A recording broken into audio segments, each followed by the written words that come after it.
Hello అందరికి ఈ రోజు మా అమ్మ నల్ల పచ్చడి చేస్తున్నారు. ఈ మధ్య అసలు ఆకలి వేయట్లేదు, అన్నం తినాలనిపించట్లేదు. అందుకనే మా అమ్మ అయితే నల్ల పచ్చడి చేస్తున్నారు.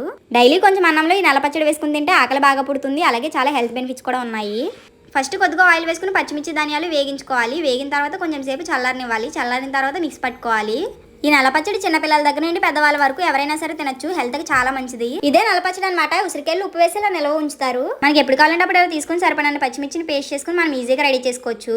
పచ్చిమిర్చి మొత్తం పేస్ట్ అయిపోయిన తర్వాత ఈ నల్లపచ్చడిని కూడా వేసుకుని గ్రైండ్ చేసుకోవాలి. ఇది ఉసిరికాయ పచ్చడి కానీ నిల్వ ఉంచడం వల్ల నల్లగా ఉంటుంది. అందుకని అందరూ నల్లపచ్చడి అని అంటారు. పచ్చడి అయితే రెడీ అయిపోయింది. ఇక తాలింపు వేసుకోవాలి.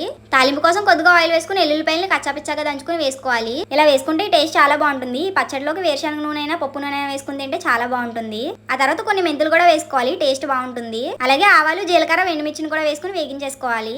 తాలింపు వేసుకునేటప్పుడే కొంచెం ఎక్కువ ఆయిల్ వేసుకుంటే మనం అన్నంలో కలుపుకునేటప్పుడు ఆయిల్ వేసుకోవాల్సిన అవసరం ఉండదు. తాలింపులన్నీ వేగిపోయిన తర్వాత మనం రెడీ చేసి పెట్టుకున్న నల్లపచ్చడిని ఇందులో వేసేసుకుని కలిపేసుకోవడమే. ఇలా చేసుకుంటే టేస్ట్ కూడా చాలా బాగుంటుంది. అలాగే మన హెల్త్ కూడా మంచిది. ప్లీజ్ వీడియో లైక్ చేయండి. మీరు లైక్ చేయడం వల్ల వీడియో మరికొందరు చేస్తుంది. మీరు మమ్మల్ని సపోర్ట్ చేసిన వాళ్ళు అవుతారు. అలాగే మన ఛానల్ని సబ్స్క్రైబ్ చేయండి. బాయ్ గైస్, కునామా టాటా.